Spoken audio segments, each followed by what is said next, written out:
तो सुनिए ज़रा, अब कल एक लेक्चर मिल गया था चैप्टर नंबर 5 का, आज इसके आगे से हम लोग पढ़ने वाले हैं। और चैप्टर 5 अपना है ही वैद्युत धारा तथा वैद्युत परिपथ, जिसे वैद्युत चालन के नाम से भी जान लेते हैं। ठीक है, तो इसमें हम लोगों ने कहाँ तक पढ़ लिया था? एक इलेक्ट्रॉन सिद्धांत पूरे तरीके से पढ़ा था। सबसे पहले जो जो चीज़ें पढ़ी उनको देख लो एक बार। सबसे पहले हम लोगों ने पढ़ लिया था इलेक्ट्रॉन सिद्धांत।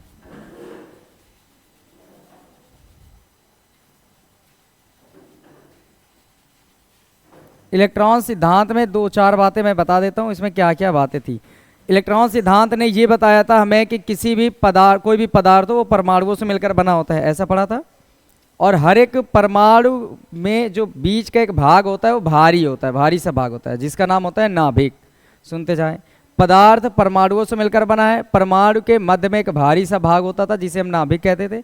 नाभिक में दो तरह के कण पाए जाते थे, एक प्रोटॉन और एक न्यूट्रॉन। नाभिक के बाहर विभिन्न तरह की कक्षाएं पाई जाती थी, KLMN करके केमिस्ट्री में पढ़ा होगा।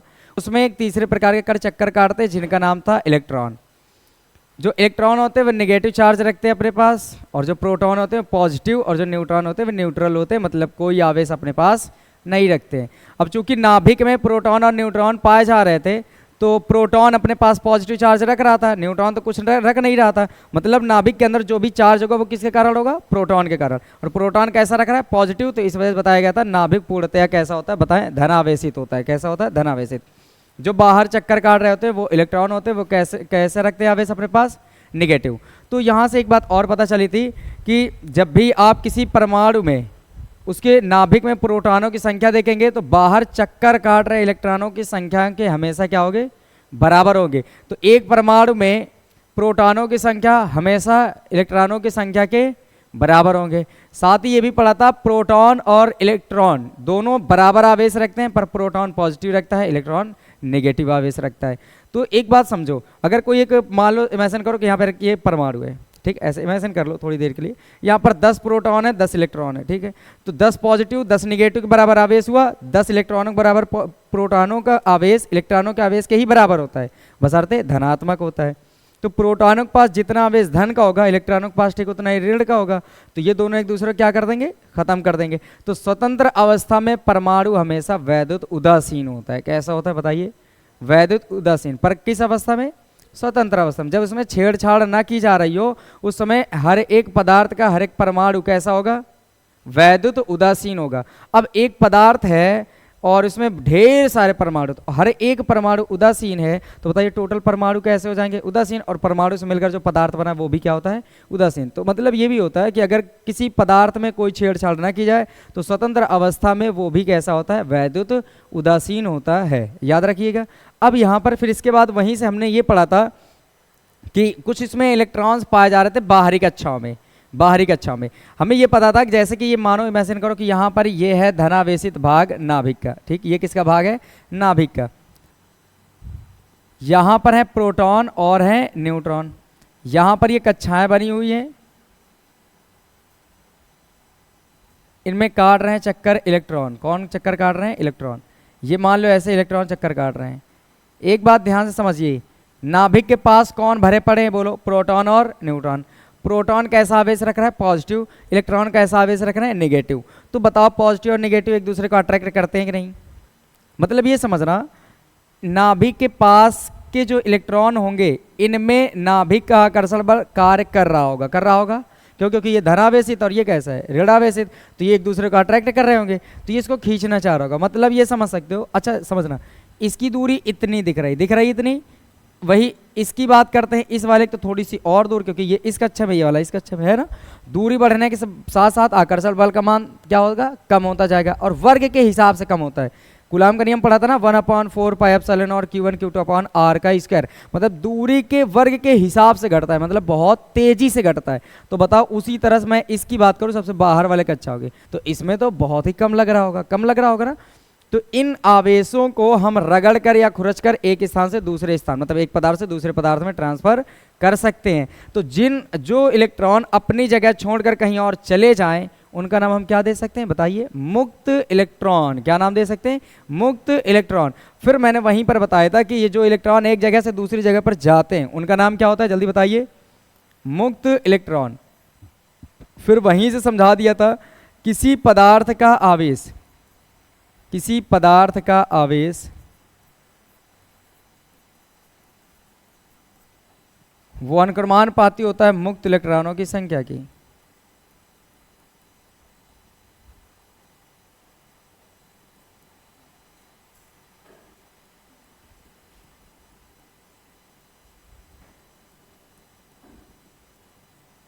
की संख्या। ये बात समझ आई? कैसे, मेरी बात समझिए। अगर मैं कहूं इसमें अभी मान लो 10 प्रोटॉन भरे, कितने 10 प्रोटॉन है, तो इलेक्ट्रॉन कितने होंगे बताओ जल्दी से? 10 ही तो होंगे। अब 10 पॉजिटिव 10 निगेटिव मिलकर इसका पूरा आवेश कितना बना देंगे? 0। अगर कोई एक और भी इसी तरह के ले लो, उसमें 5 इलेक्ट्रॉन है 5 प्रोटॉन, तो उसका भी आंसर कितना आएगा? 0। लेकिन अब मैं ये कह दूं अगर कि दोनों एक साथ थे, ये 10 वाला है ही और ये मान लो 5 वाला है, 5 प्रोटॉन और यहाँ पर 5 इलेक्ट्रॉन। अगर मैं कहूँ इन दोनों को रगड़ दो, रगड़ो, पहले इसका स्वतंत्र अवस्था में आवेश कितना होगा? 0। उसका भी कितना होगा? 0। तो जैसे ही रगड़ोगे तो मान लो मैंने कहा कि इस वाले से एक इलेक्ट्रॉन निकला और इसमें आ गया, इससे निकला और इसमें दौड़ते हुए एक इलेक्ट्रॉन आ गया, तो बताओ इसके पास नए अब इलेक्ट्रॉनों की संख्या कितनी होगी? 5 प्रोटॉन तो है ही, कितने इलेक्ट्रॉन हो जाएंगे? 6। लेकिन इसके पास बताओ जरा, अगर मैंने कहा था इसके पास 10 प्रोटॉन है तो कितने इलेक्ट्रॉन बचे होंगे? 9 इलेक्ट्रॉन बचे होंगे। अब ध्यान से समझो, ये 5 प्लस के हैं 6 माइनस के, तो घट के माइनस के 1 बचाएगा आंसर में, है ना? इसके पास 9 माइनस के 10 प्लस के, तो प्लस के 1 बचाएगा। तो देखो अब पहले आवेश 0 आ रहा था, अब थोड़ा सा आ गया कि नहीं आ गया? लेकिन अभी भी निकाय का कुल आवेश संरक्षित रहेगा, बशर्ते मैं अलग अलग की बात करूं तो इसमें आपको पता चलेगा कि हाँ इसमें कुछ आवेश की मात्रा आ गई है, क्योंकि एक जगह से दूसरी जगह पर इलेक्ट्रॉन गए हैं। समझ गए? तो यहां पर एक बात समझने की थी कि ये जो देखो, अगर मैं कह रहा हूं एक निकला है, कितने इलेक्ट्रॉन निकले हैं? 1। तो आवेश कितना कितना दिख रहा है? 1 प्लस 1 माइनस, जिससे आएंगे उसमें पॉजिटिव, जिसमें जाएंगे उसका निगेटिव। अब मैं कहूं अगर 5 जाते तो इसके पास माइनस का 5 आता है, इसके पास कैसा आता है? प्लस का 5। तो समझो जैसे जैसे ये इलेक्ट्रॉन, मुक्त इलेक्ट्रॉनों की संख्या बढ़ती जा रही है, वैसे वैसे आवेश का मान बढ़ता जा रहा है कि नहीं बढ़ता जा रहा है? तो बस वही मैंने लिखा था, जो मुक्त इलेक्ट्रॉनों की संख्या, वो किसी पदार्थ में आवेश की मात्रा होती है मुक्त इलेक्ट्रॉनों की संख्या के अनुक्रमानुपाती होती है। यहां से मैंने बनाया था एक फॉर्मूला, वो बनाया था पदार्थ में जो आवेश है Q मुक्त इलेक्ट्रॉनों की संख्या N के अनुक्रमानुपाती होती है। तो बन गया ऐसे, Q आवेश को Q से, मुक्त इलेक्ट्रॉनों की संख्या को N से, तो यहां से बना था Q बराबर N। समझ आया फॉर्मूला? अब सुनो, अब इस चैप्टर में हम आए थे वैद्युत चालक में, पहले क्या पढ़ा था? वैद्युत धारा। तो ये वैद्युत धारा मैंने बताई थी कि जब आवेश पता कर लेना तो फिर आपको बताना है कि जो वैद्युत धारा होती है वो आवेश प्रवाह की दर होती है। क्या होती है बताओ? आवेश प्रवाह की दर को वैद्युत धारा कहते हैं। आई बराबर क्या होता है? Q upon T। क्या समझ आई बातें? ठीक, ये पूरी तरह समझ आ गया होगा। तो यहां तक मैंने बता दिया था। अब आगे हाँ ये भी बता दिया था वैद्युत धारा सदिश है या फिर अदिश। तो वहां पर हम लोगों ने क्या पढ़ा था? वैद्युत धारा अदिश राशि है। कैसी है? अदिश। अच्छा, ये जानकर आपको हैरानी होगी, कुछ समय बाद मैं इसको सदिश की तरह दिखाऊंगा। तो अभी फिलहाल इस चैप्टर में आपको क्या मान के चलना है? अदिश है। ठीक है, तो चलो अब आगे बढ़ते हैं, अपने टॉपिक में आ जाते हैं पुनः।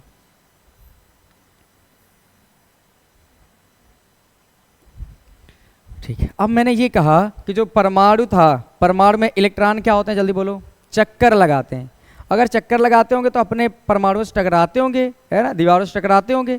तो टकराने के समय कुछ चीज़ें बनती हैं, कुछ डेफिनेशन बनती हैं, उन डेफिनेशनों को आज हम पढ़ेंगे।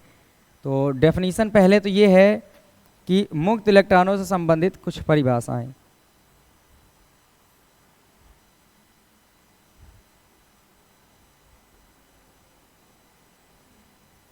मुक्त इलेक्ट्रॉनों से संबंधित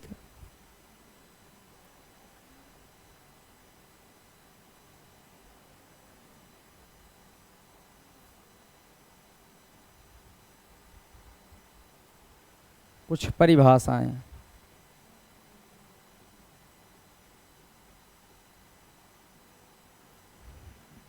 अच्छा, आपको रटने की जरूरत ना पड़ेगी, यहीं हर एक चीज़ याद भी हो जाएगी, बस थोड़ा सा मन लगाते रहना।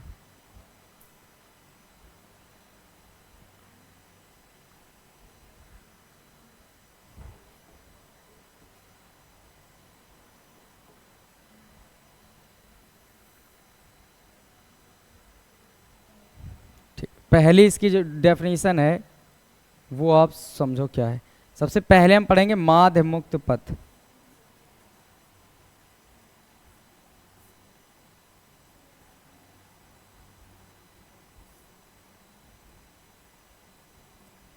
फिर पढ़ेंगे हम लोग श्रांति काल।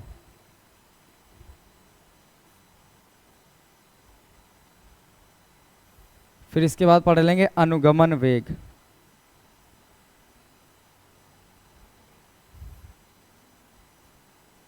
या इसी को हम कहते हैं अपवाह वेग।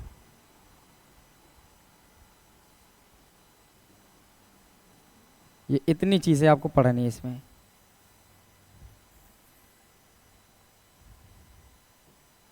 ये फर्स्ट नंबर, सेकंड और थर्ड। चलो अब एक एक करके जल्दी से समझ लो कि ये क्या क्या पढ़ना है और क्या है ये चीजें।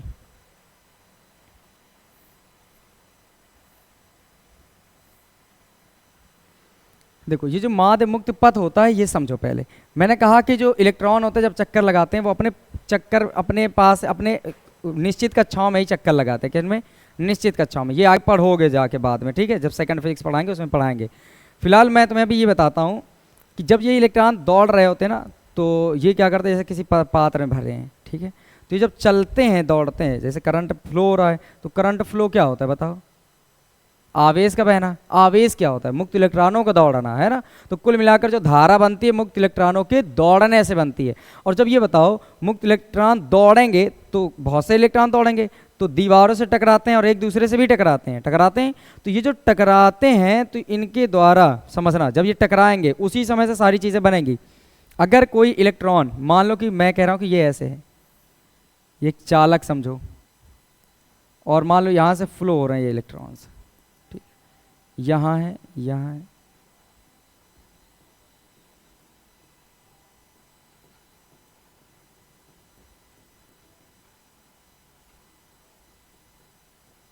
ये ऐसे फ्लो तो जा रहे हैं। आपको ये बस समझ लेना, थोड़ा सा इमेजिन करना है बस, बाकी ये पूरी तरह से ये ऐसे है नहीं, वो तो ऐसे दिखाने के लिए समझा रहे हैं। अब मान लो कोई एक, इस इलेक्ट्रॉन की बात कर रहा हूँ मैं, इसकी, ठीक, ये इलेक्ट्रॉन ऐसे चलता गया तो ये मान लो किसी से भिड़ा, मान लो इसने टक्कर की, चलते चलते मान लो इससे भिड़ा, इस वाले से भिड़ जाएगा।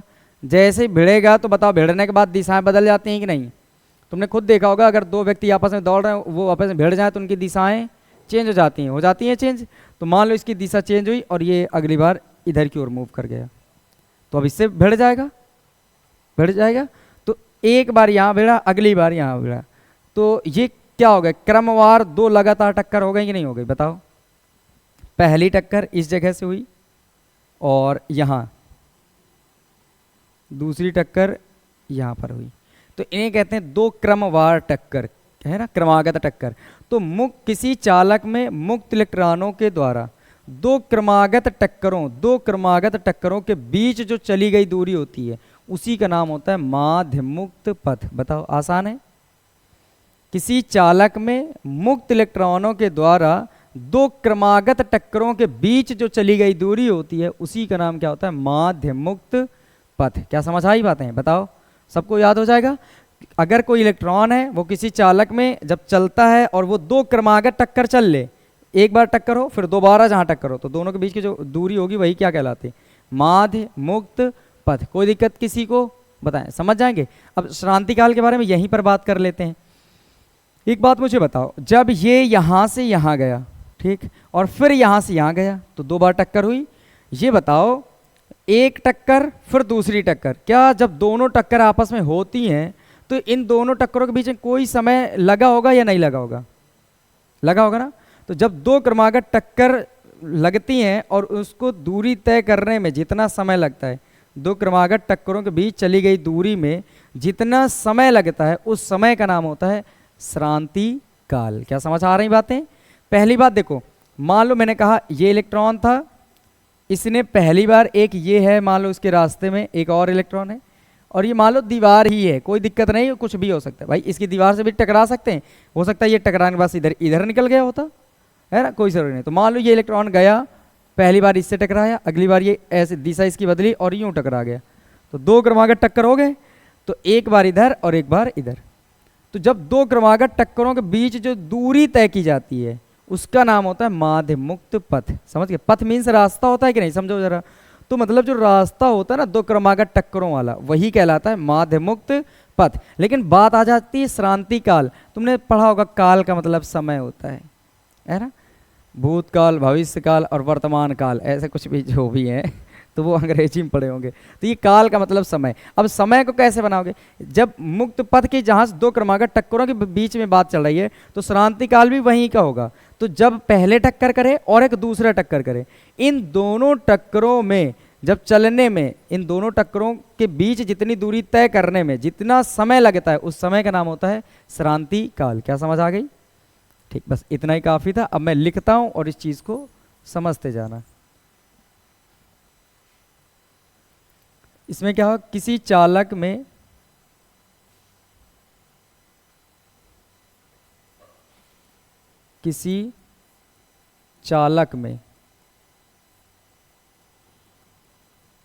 मुक्त इलेक्ट्रॉनों द्वारा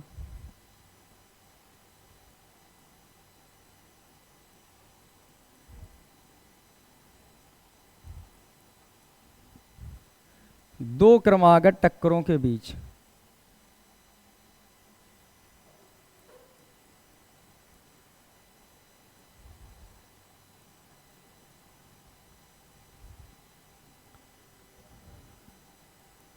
चली गई दूरी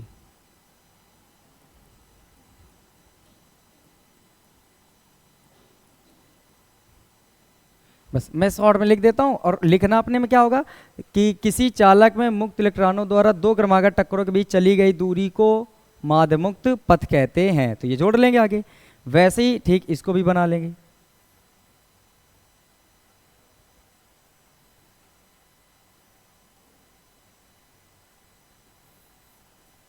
इसमें क्या होगा? मैं लिख देता हूं, ये सेम कंडीशन है, यही पूरा लिखना है। और हम लिख देते हैं दो क्रमागत टक्करों के बीच, दो क्रमागत टक्करों के बीच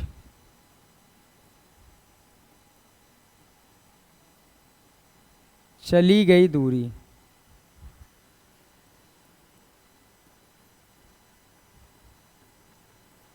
में लगा समय,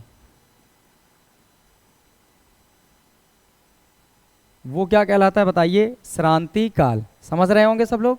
तो ये क्या होता है? दो क्रमागत टक्करों के बीच की दूरी जो होती है वो माध्य मुक्त पथ, और दूरी में जितना समय लग जाए उसका नाम श्रांति काल। और ये दूरी को जो श्रांति काल होता है ना, इसे हम समय होता है, इसे टाउ से प्रदर्शित करते हैं।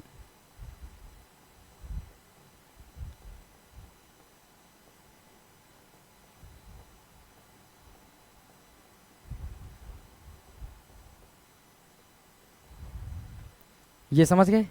अब ये इतनी बातें, ये टाउ समझ जाएंगे ना। ये टाउ एक और चीज था, याद करो चैप्टर नंबर फर्स्ट में क्या था? बलागुण। बहुत सही था। और ये यहाँ पर क्या बन गया है? श्रांति काल। तो चैप्टर वाइज जब भी दिमाग में आ जाए तो वो चीज़ें क्लिक करनी चाहिए कि तुम्हें क्या बताना है। अगर वो पूछे कि श्रांति काल क्या है, तब भी टाउ से बताना है। बलागुण का क्या है, तब भी टाउ से बताना है। तो ध्यान रखना है ये चीज़ें। अब यहाँ पर ये अनुगमन वेग के बारे में सुनो जरा। अगर हम मान लो कि, अच्छा हाँ, पहले मैं यहीं पर बता दूं, जो मुक्त इलेक्ट्रॉन होते हैं, ये नोट पॉइंट, इसको समझो पहले।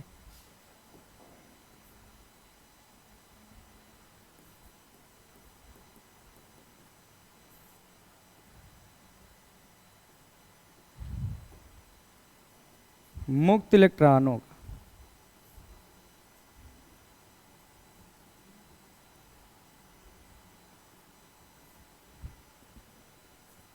का ऊष्मीय वेग 10⁵ मीटर प्रति सेकंड होता है।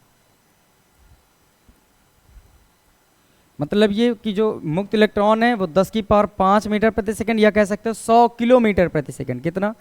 100 किलोमीटर प्रति सेकंड के स्पीड से चलते हैं। समझ गए? ऊष्मीय वेग है। तो ये कितने ऊष्मीय वेग से चलते हैं बताओ?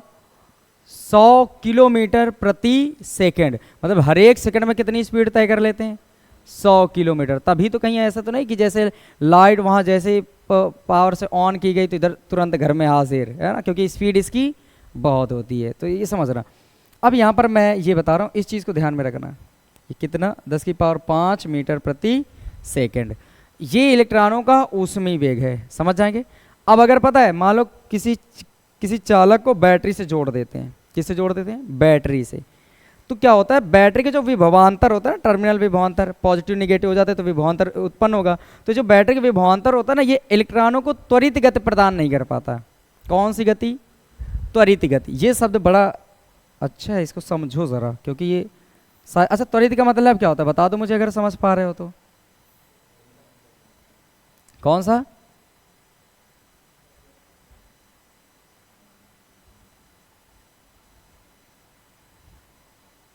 बता। हाँ मतलब हाँ, बात सही है तुम्हारी, ये बातें सही हैं।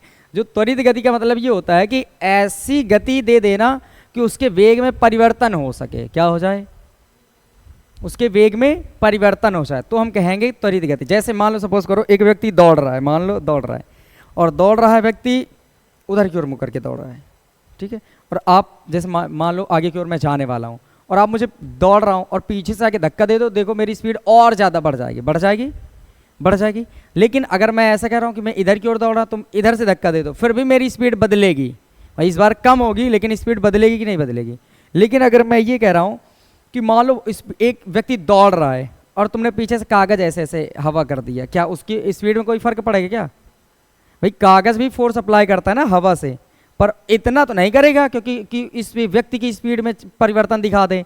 तो ये जो गति जो कागज के द्वारा दी जा रही ना गति, इसको क्या कहेंगे, ये जो कागज है ये इसको त्वरित गति नहीं दे सकता। समझ आई होंगी मेरी बातें। त्वरित गति का मतलब ये हुआ कि ऐसी गति प्रोवाइड कर देना कि उसके वेग में क्या हो जाए, परिवर्तन हो जाए। कि अब मान लो जैसे थोड़ी देर के लिए एक व्यक्ति दौड़ रहा है, एक मच्छर है उसके पीठ पे बैठ के धक्का दे रहा है, धक्का दे रहा है ना, तो ये पॉसिबल तो है नहीं कि नहीं उसकी गति में परिवर्तन हो जाए। तो इस तरह के जो चीज़ें दें तो कहेंगे बस ये दे रहे हैं पर त्वरित गति नहीं दे रहे हैं, गति तो देना चाह रहे हैं पर ये त्वरित गति नहीं दे रहे हैं। ठीक वैसे ही जब किसी चालक को बैटरी से जोड़ देते हैं तो जो बैटरी का विभवांतर होता है ना, वो इलेक्ट्रॉनों को, क्योंकि दौड़ते कौन है बोलो, इलेक्ट्रॉन ही तो दौड़ते हैं चालक में, तो जब इलेक्ट्रॉनों को त्वरित गति नहीं दे पाता बल्कि चालक की लंबाई के अनुदिश केवल 10 की पावर -4 मीटर प्रति सेकंड का वेग दे पाते हैं। कितने मीटर प्रति सेकंड का, 10 की पावर -4 मीटर प्रति सेकंड। इसको तुम जानोगे क्या है, ये है 1/10 की पावर +4 मीटर प्रति सेकंड। समझ रहे होंगे मैथमेटिक्स वाले आसानी से। या तो मैं ऐसे कहूँ कि इसके बटे में 1 है तो किसी को कोई तकलीफ है अभी नहीं, जो पावर माइनस की होती है वो नीचे आएंगी तो आगे क्या, मीटर प्रति सेकंड। इसको थोड़ा सा हल करो, ये है 1/10 की पावर 4 का मतलब 1 2 3 4 जीरो लगा लेना, ये है मीटर प्रति सेकंड। अब ये बताओ भाग करोगे तो 0.000 कितने, 4 जीरो है ना, तो 1 मिल गया। समझ आया, 4 जीरो है तो 4 अंक बाद दशमलव लग जाएगा, मीटर प्रति सेकंड। अब मेरी बात ध्यान से सुनिए जरा, वो इलेक्ट्रॉन जो 100 किलोमीटर प्रति सेकंड मतलब 1 सेकंड में 100 किलोमीटर के ऊष्मीय वेग से दौड़ना चाहता है, उसको आप इतना दे पा रहे हो, इतना 0.001 मीटर प्रति सेकंड। कितना, मीटर प्रति सेकंड, किलोमीटर में नहीं। अगर किलोमीटर में लाओगे ना तो इसको ऐसे करो 0.0000001 किलोमीटर प्रति सेकंड। इसको तो तुम शून्य ही समझोगे, है ना। अगर इतनी बार कोई वैल्यू 0 0 के बाद 1 आ जाए तो इसको तो हम लिखें ही ना, लिखते हैं क्या बताएं, नहीं लिखते, लगभग शून्य के बराबर है। तो ये बताओ जो व्यक्ति इतने की स्पीड से दौड़ना चाह रहा हो, 100 किलोमीटर प्रति सेकंड की स्पीड से, और आपने उसको जब और ताकत देने की कोशिश की ना, गति देने की, तो मात्र इतना दे पा रहे हो क्या, इस वाले को इतना दोगे तो इसके पहले वाले गति में कोई परिवर्तन नजर आएगा आपको, नहीं नजर आएगा ना। तो आप क्या कहोगे, ये भाई साहब जो है ना, ये इसको त्वरित गति नहीं दे पा रहा है। तो बस ये जो छोटा सा वेग देते ना, इसी वेग का नाम हो जाता है अनुगमन वेग। समझ गए, अनुगमन वेग या अपवाह वेग। क्या नाम होता है, अपवाह वेग। क्या समझ आई पूरी बातें। हम क्या समझेंगे, जो बैटरी का विभवांतर होता है वो इलेक्ट्रॉनों को त्वरित गति प्रदान नहीं कर पाता, बल्कि वह इन्हें चालक की लंबाई के अनुदिश एक नियत सूक्ष्म वेग दे पाता है, जिसका मान 10 की पावर -4 होता है मीटर प्रति सेकंड में। ठीक है, और इस नियत सूक्ष्म वेग का ही नाम होता है अनुगमन वेग। बताओ कुछ दिक्कत तीनों चीजों को समझने में, बताइए जरा, पूरी तरह समझ आई। अच्छा ये बात समझ आई कि नहीं कि इसको इसके पास त्वरित गति क्यों नहीं होगी? भाई ये तुम खुद समझ लो कि जो व्यक्ति 100 किलोमीटर 1 सेकंड में दौड़ रहा है, उसकी स्पीड इतनी है कि 100 किलोमीटर की दूरी तय कर लेगा मात्र 1 सेकंड में। तुमने पीछे से इतनी ताकत लगाई कि 0.0000 इतने किलोमीटर प्रति सेकंड की और स्पीड देनी चाहिए, तो इसकी स्पीड में कोई फर्क नजर आएगा क्या? नहीं। मान लो मैं तुम्हें क्या कह रहा हूँ, ये वैसी चीज है कि जैसे कि मान लो वो कुंभकर्ण ही था ना जो बहुत सी रोटियां खा के सोता था, है ना? कोई था, एक व्यक्ति था जो बहुत खाता था। तो मान लो कि मैं कह रहा हूँ, एक एग्जांपल हो, उनकी मुझे याद नहीं है सही से, मैं तुम्हें एक बताता हूँ। मान लो एक आम आदमी है, तो वो मान लो 100 रोटियां खा के एक बार में उसका पेट भरता है। एक बार में कितनी रोटियां खाएगा वो? 100 रोटियां। और आप पता है क्या कह रहे हैं? नहीं मैं इसे खाना और खिलाऊंगा, मैं अपनी तरफ से खिलाऊंगा, और आपने इतना छोटा सा टुकड़ा लेकर दे दिया। वो क्या कहेगा? तुम्हारा खाना खाकर मैं चल रहा हूँ। क्या कहेगा बताओ? कहेगा जो मैंने 100 खाई है ना, मैं उसके भरोसे चल रहा हूँ, तुम्हारे इतने से तो मुझे पता ही ना चलेगा कहाँ हूँ मैं। समझ आई कि नहीं आई बातें? तो क्या कहेगा? वो कहेगा कि नहीं मैं तुम्हारे उससे मेरी कुछ क्षमता बढ़ी। वो कहेगा तुम्हारे से क्षमता बढ़ी नहीं, मुझे पता ही नहीं चला तुमने दिया भी या नहीं दिया। तो ठीक समझ आई बातें? भाई इतनी स्पीड से वो जाना चाहता है, तुमने उसको इतना दिया, वो कहेगा क्या कि मैं इसकी वजह से मेरे वेग बदल रहा है? वो कभी ना कहेगा। तो ये वो वेग है जो उसके उसे त्वरित गति प्रदान नहीं कर सकता, और इसी नियत सूक्ष्म वेग का ही नाम हो जाता है अनुगमन वेग। अब तो पूरी बातें समझ आई होंगी, एक दो एग्जाम्पल भी दिए। अब इसका नाम, इसको जो डिनोट करते हैं वो हम अनुगमन वेग को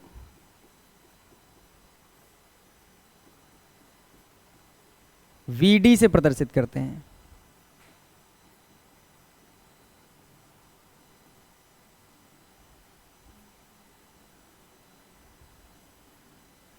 अच्छा ये वीडी कुछ अलग बात नहीं, मेरी बात समझे, इसको अंग्रेजी में ही ड्रिफ्ट वेलोसिटी कहते हैं, समझे? इसको हम ड्रिफ्ट वेलोसिटी कहते हैं। तो डी फॉर ड्रिफ्ट हो जाता है, वी फॉर वेलोसिटी, तो बन गया वीडी। तो इसे हम वी सफिक्स में छोटा सा क्या बना लेंगे? डी। तो इसे वीडी से प्रदर्शित करते हैं। मुझसे पूछ लो अगर कुछ बातें अभी इन तीन में ना समझ आई हो तो। हाँ इसकी परिभाषा लिख दें इसकी? ठीक है, पहले सिलेक्ट करूं मैं। ये समझ जाओगे ना इस बात को, ये वाली चीज इधर मैं लिख देता हूं छोटा छोटा।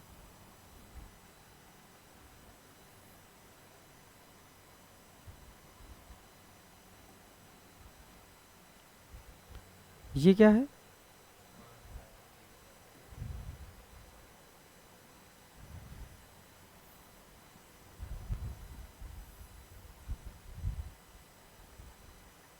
ठीक सुनिए जरा, छोटा छोटा मैं लिख दे रहा हूं कि बैटरी का विभवांतर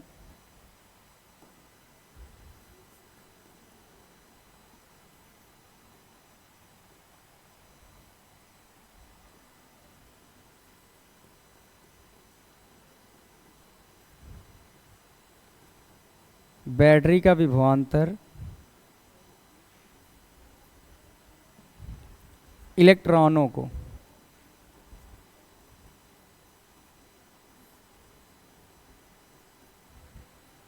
त्वरित गति प्रदान नहीं कर पाता।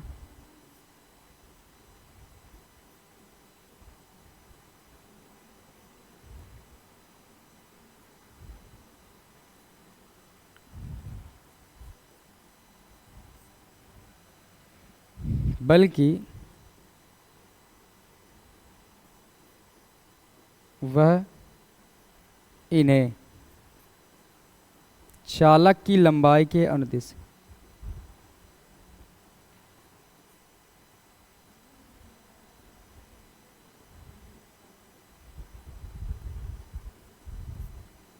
एक नियत सूक्ष्म वेग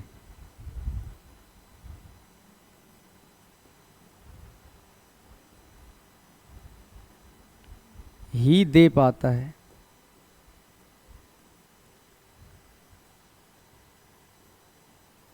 इस नियत सूक्ष्म वेग को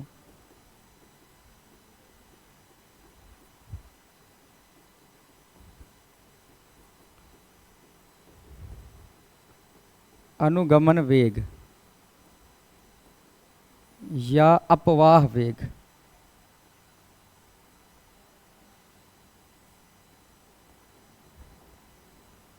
वीडी कहते हैं।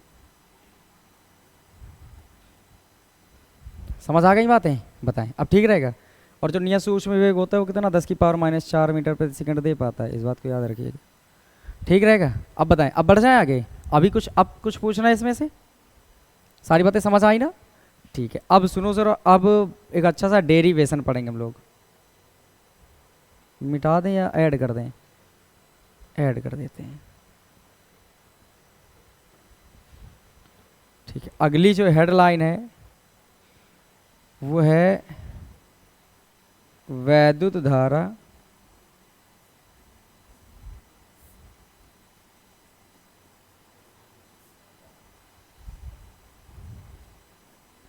तथा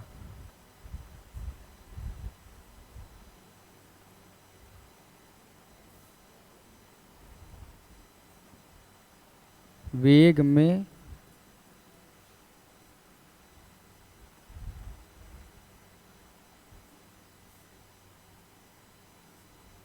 संबंध।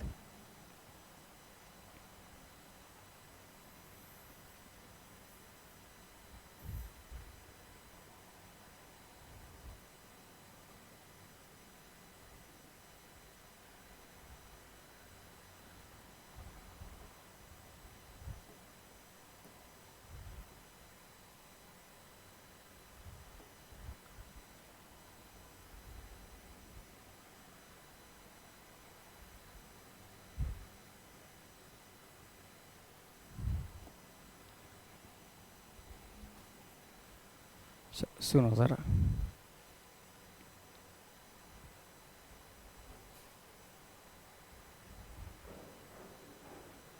मानो अपने पास ये कोई एक चालक है,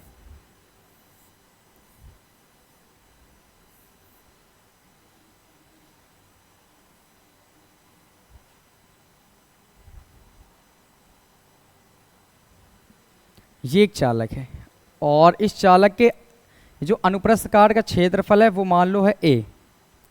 मैं लिख देता हूँ, इसके अनुप्रस्थ काट का क्षेत्रफल कितना है ए। दोनों सिरों का जो क्षेत्रफल है वो सेम है, वो कितना है ए। इसमें कौन दौड़ रहे होंगे बताओ? इलेक्ट्रॉन दौड़ रहे होंगे। तो मान लो मैं इसे बैटरी से जोड़कर समझा दूं क्या? मान लो मैं बैटरी से जोड़कर समझा रहा हूं।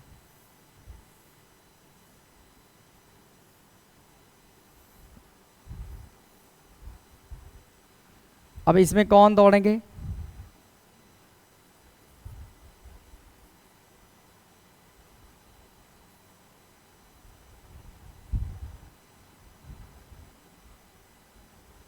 अच्छा, इसमें एक खास बात है वो मैं तुम्हें अभी समझाता हूँ। बैटरी से ना जोड़ो तो अच्छी बात है, जोड़ दोगे तो तुम्हें डायरेक्शन याद रखनी होगी। ये फिर मैं इधर लिख ही देता हूँ, इसको ज़रूरी भी है। नोट पॉइंट,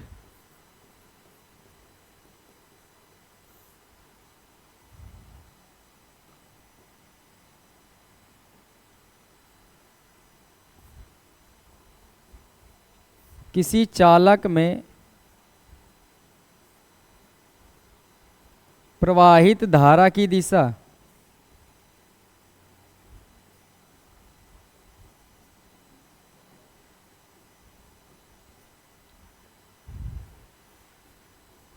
मुक्त इलेक्ट्रॉनों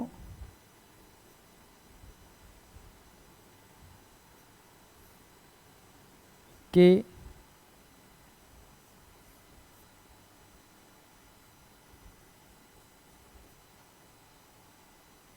चलने की दिशा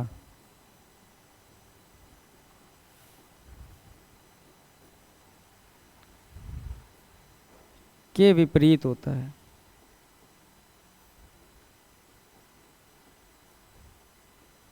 समझ गए बातें? तो देखो, अगर देखो ये बताओ, ये पॉजिटिव तो ये कौन सा सिरा होगा? बोलो पॉजिटिव। और ये कौन सा हो जाएगा? नेगेटिव।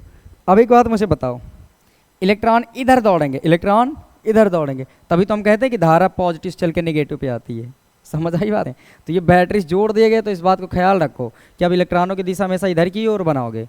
अगर तुमने ये जोड़ा ना होता तो मन मर्जी के मुताबिक जिधर मनो उधर बना देते हम, चाहे इधर दौड़ा दो चाहे इधर दौड़ा दो। लेकिन अगर बैटरी से जोड़ दिया तो फिर डायरेक्शन बनानी होगी आपको, तो ध्यान रखेंगे। मतलब ये आपके फायदे की बातें कर रहे हैं। अगर बोर्ड एग्जाम में बैठना और धारे की डायरेक्शन ना याद आ रही हो तो बेहतर क्या करोगे?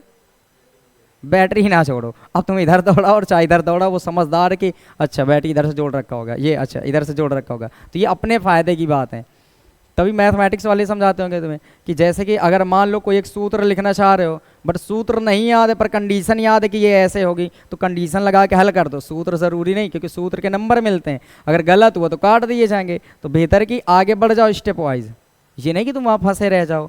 तो पहली बात तो ये है कि तुम्हें हर एक चीज़ कॉन्सेप्ट से पढ़ के छानी है कि कोई चीज़ भूलो नहीं। अगर बाय मिस्टेक अगर आपसे भूल हो जाती है तो आप फिर ना करिएगा, ध्यान रखें, ठीक है, क्योंकि आपको नंबर गेन करने हैं ना कि खोने हैं, तो बेहतर होगा। तो मैं इधर की ओर डायरेक्शन बना दूं, समझ आया ना? क्योंकि अच्छा ये भी समझ सकते हो ना, ये पॉजिटिव, तो ये पॉजिटिव की ओर अट्रैक्ट होंगे कि नहीं इलेक्ट्रॉन, तो इलेक्ट्रॉन इधर की ओर दौड़ना शुरू करेंगे। तो यहाँ से मैं इधर की ओर डायरेक्शन बना देता हूँ, ये लो।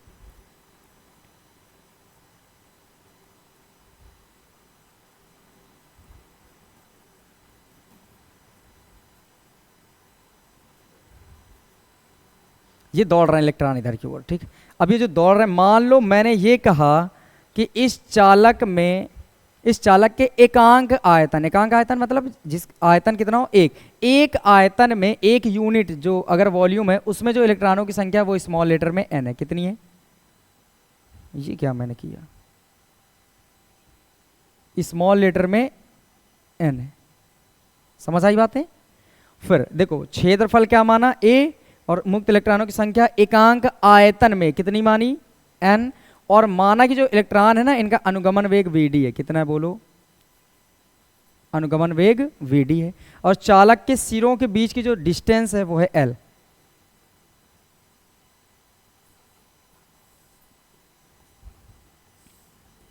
इतना तो समझदार है, इतने में कोई दिक्कत नहीं होनी चाहिए, ठीक। चलो अब बढ़ते हैं हम लोग। ये क्या मैंने लिखा, इसकी कोई ज़रूरत तो अब थी नहीं, अब इसको हटा दें, ये तो समझ गए होगे। मैं शिफ्ट कर देता हूँ, ये लो इधर ही।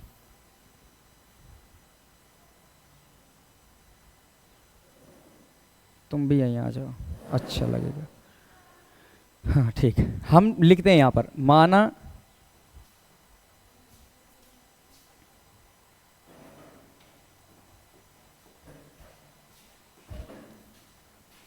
माना एक चालक है,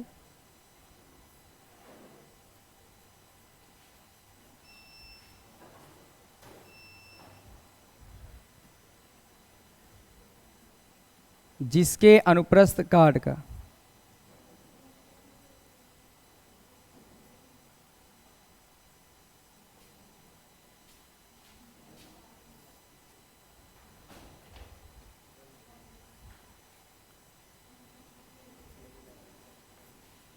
का क्षेत्रफल ए है,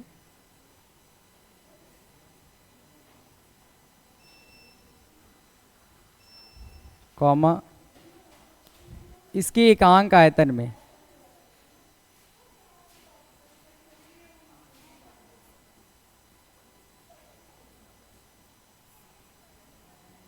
मुक्त इलेक्ट्रॉनों की संख्या स्मॉल एन है।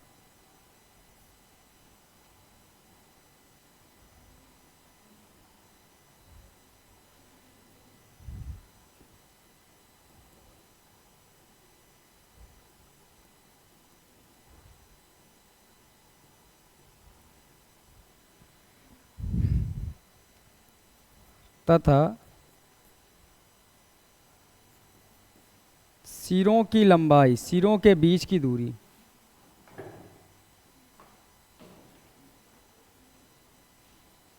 एल, जबकि इलेक्ट्रॉनों का अनुगमन वेग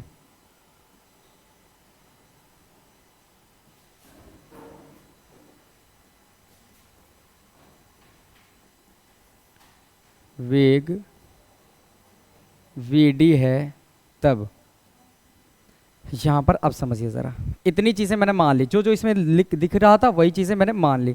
अब यहाँ से हल करना बस शुरू कर देंगे। देखो अगर मैं कहूँ कि इलेक्ट्रॉनों द्वारा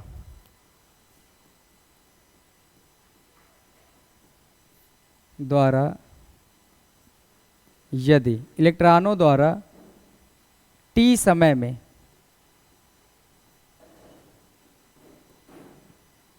ले जाया गया आवेश क्यू हो,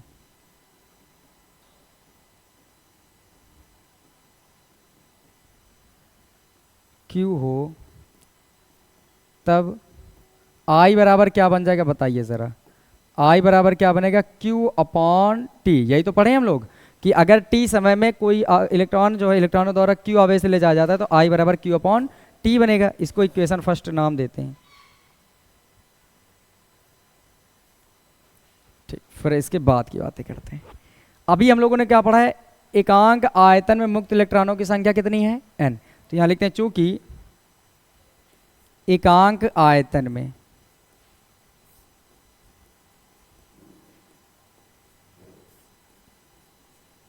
मुक्त इलेक्ट्रॉनों की संख्या।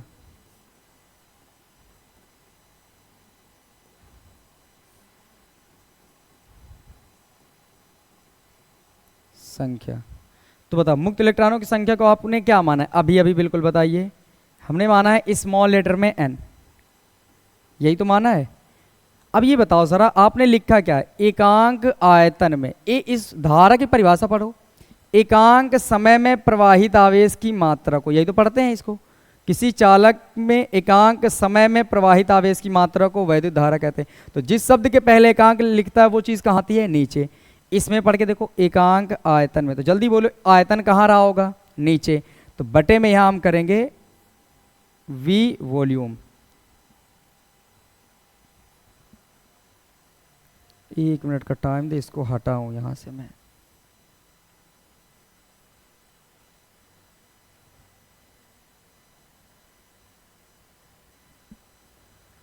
ठीक सुनिए ज़रा, तो अगर मैं कहूं कि यहाँ पर v कहाँ आएगा तो आप बोलेंगे नीचे वॉल्यूम, क्योंकि एकांक आयतन। और फिर क्या बोलो, मुक्त इलेक्ट्रॉनों की संख्या। तो इसको किससे डिनोट कर लेंगे, कैपिटल एन से। अब ये बताओ चालक का जो आयतन होगा, ये देखो ये स्मॉल एन है बराबर कैपिटल एन अपनी जगह में, v बराबर a इंटू एल होगा। मैंने पीछे भी पढ़ाया था कि जो ये लंबाई है और जो क्षेत्रफल है, क्षेत्रफल और लंबाई का गुणा कर दो तो बन के आ जाता है आयतन। यहाँ पर लिख देता हूँ मैं, चूंकि जो v होता है वो a इंटू एल के बराबर होता है।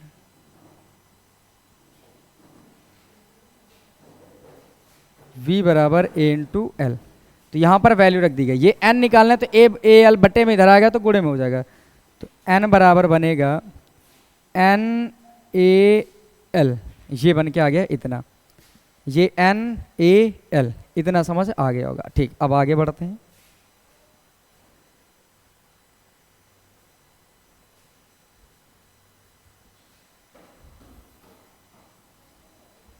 थोड़ा सा इसको और हटा दिया जाए।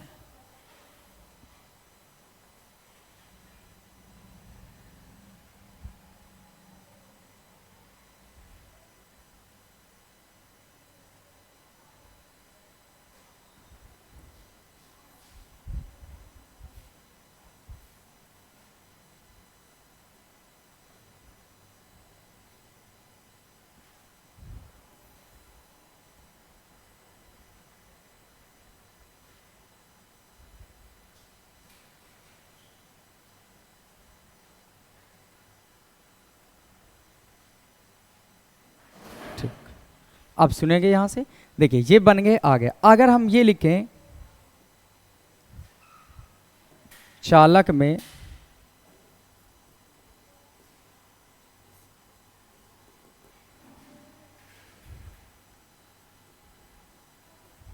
प्रवाहित आवेश, तो फिर से फॉर्मूला क्या बनेगा, Q बराबर एन ई, यही तो बनाएंगे। अच्छा इस बार कैपिटल एन क्यों माना, क्योंकि कुल इलेक्ट्रॉनों की संख्या ये निकली है अपने पास, ये याद रखना। ये तो एकांक आयतन में थे, जो मेन इलेक्ट्रॉन है वो ये वाला है। तो यहाँ पर एन स्मॉल होता था, जब वो एन माना जाए, यहाँ कैपिटल एन माना गया तो कैपिटल एन बना लेंगे। तो यहाँ से जो वैल्यू आएगी वो Q बराबर बन के आएगी, कैपिटल एन की वैल्यू है एन ए एल और ये क्या है ई, ये समझ जाएंगे हम लोग।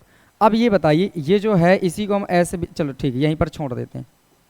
अब इसको हम क्या करते हैं, यहीं पर छोड़ देंगे। अब लिखेंगे अतः,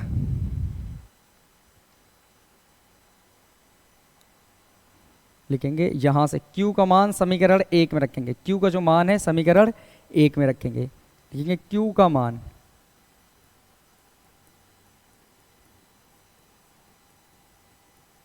समीकरण फर्स्ट में रखने पर, तो बताइए समीकरण 1 में अगर रखेंगे आप तो क्या बन के तैयार होगा,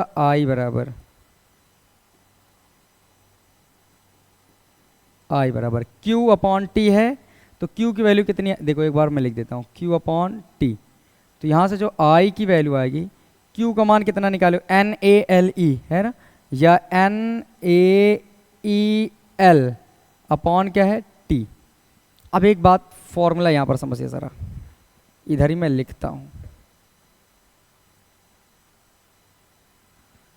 चाल बराबर होता है दूरी बटे समय।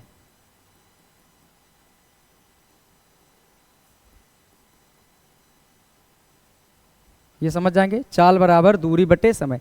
अगर आपको दूरी निकालनी है ये, तो ये समय बटे में इधर आएगा, तो बताइए गुणे में हो जाएगा, तो ये चीज़ इधर आ जाएगी। मतलब दूरी बराबर जो फॉर्मूला बनेगा वो बनेगा चाल गुणे समय, चाल गुणे समय।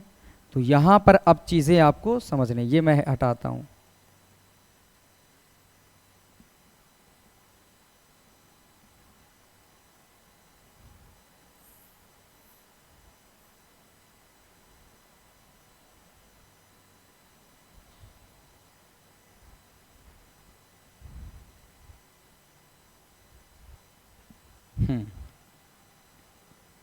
चूंकि दूरी बराबर चाल गुणे समय, अब दूरी क्या है, चालक की लंबाई ही तो दूरी कहलाएगी, इस सिरे से इस सिरे तक की। भाई ये लंबाई बोलो या दूरी बोलो, तो बताओ दूरी की जगह में कितना बोलिए, L। चाल बताओ, ये जो आवेश को ले जा रहे हैं वो कौन ले जा रहे हैं, इलेक्ट्रॉन, और इलेक्ट्रॉनों का अनुगमन वेग कितना है, बोलो VD। ये दिख रहा है अनुगमन वेग, ये VD दिख रहा है, तो VD चाल की जगह में हो गया। टाइम बताओ, या एक सिरे से दूसरे सिरे तक ले जाने में कितना टाइम लेना है, T, तो यहाँ पर लिख लेंगे T। तो बताइए L की जगह में क्या लिख सकते हैं हम लोग, VD into T, VD into T. तो यहाँ पर क्या बन के आएगा, ये L बराबर लिख देते हैं VD इंटू टी।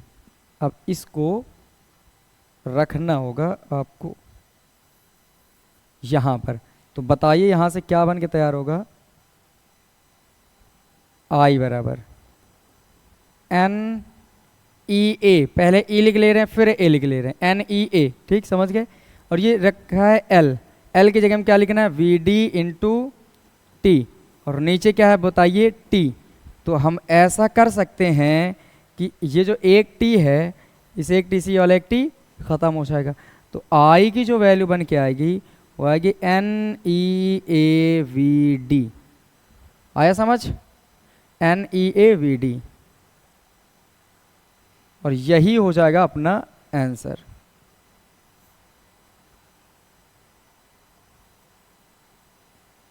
ये है संबंध। क्या पूरी तरीके से समझ आया, बताइए जरा, कुछ दिक्कत है तो मुझसे पूछ लें अभी। यहाँ पर बस इतनी बात समझना, तो देखो चालक के सिरों का क्षेत्रफल A मान लेना है, इलेक्ट्रॉनों का अनुगमन वेग VD मान लेना है, एकांक आयतन में मुक्त इलेक्ट्रॉनों की संख्या N मान लेना है, चालक के सिरों की लंबाई L मान लेना है। फिर आपको क्या पता है, यदि मान लेना कि T समय में जो ले जाया गया आवेश है इलेक्ट्रॉनों के द्वारा वो Q है, तो धारा कितनी बनेगी, I बराबर Q अपॉन T के बराबर। फिर यहीं पर समझो एकांक आयतन में मुक्त इलेक्ट्रॉनों की संख्या स्मॉल n मान चुके हो, देखो तो स्मॉल n, तो क्या होगा, क्या इसे मैथमेटिकल फॉर्म में अगर बनाओगे तो देखो जरा ध्यान से, मैं कह रहा हूँ कि ये है एकांक समय में प्रवाहित आवेश, ये क्या है एकांक समय में प्रवाहित आवेश, उसको लिखते हो Q अपॉन T। तो अगर मैं कहूँ एकांक आयतन में इलेक्ट्रॉनों की संख्या, तो एकांक आयतन का मतलब V नीचे और संख्या ऊपर, तो n बराबर कैपिटल N अपॉन V। ये जो कैपिटल N है ना, इसी को निकालना है, तो ये V बटे में इधर आ गया तो गुणे, देखो n बराबर V बराबर A इंटू L होता है, क्षेत्रफल इंटू लंबाई, तो ये बटे में इधर आ गया तो गुणे में, तो n बराबर n और A into L, A into L, NaL, NaL, n बराबर बन गया। फिर क्या करेंगे, चालक में प्रवाहित आवेश Q बराबर Ne से, इस फॉर्मूले को जैसे यूज करोगे तो क्या बनेगा, Q बराबर n की जगह में NaL और इंटू में ये E है, ये जैसे ये बन जाए तो Q का मान समीकरण 1 में रखो, ये जो Q का मान आया इसको समीकरण 1 में पुट करो, तो समीकरण 1 क्या है, I बराबर Q अपॉन T। अब यहाँ पर Q की जगह में रखना है हमें NaLe, NaEL बन गया, NaLe बोलो चाहे NaEL, एक बात साथ है, दूरी बराबर चाल गुणे समय होता है, बता दिया कैसे बना। दूरी की जगह में L लिखना है क्योंकि सिरों की लंबाई यहाँ से यहाँ तक की लंबाई कितनी L। चाल बताओ वेग कितना है, अनुगमन वेग VD है, टाइम यहाँ से यहाँ तक ले जाने में T, तो ये बन गया L बराबर VD into T, VD into T. तो जहाँ L है वहाँ बन के आ गया VD इंटू टी, ये NEA एक साथ है, VD इंटू टी और T से T खत्म, तो NEA VD। समझ आया, मतलब ये हुआ कि धारा जो है वो डिपेंड करती है किस पे, वीडी अनुगमन वेग पे डिपेंड करती है, ये बात ध्यान रखिएगा। तो यहाँ तक सारी बातें समझ आई। टाइम कितना हो रहा है देख लें। चलो ठीक है, फिर अब इसके बाद की क्लास कल से स्टार्ट करते हैं। आई होप कि ये सारी चीज़ें आपको समझ आई होंगी। और हाँ, यूट्यूब वाले अगर देख रहे हैं तो लाइक शेयर कमेंट करना ना भूलिएगा। और अगर पहली बार चैनल पे आए तो सब्सक्राइब कर लें, क्योंकि हर दिन आपको हर एक नया लेक्चर मिलेगा ज़रूर आपको। तो बेहतरीन मेहनत करते रहिए, अच्छे मार्क्स लाइए।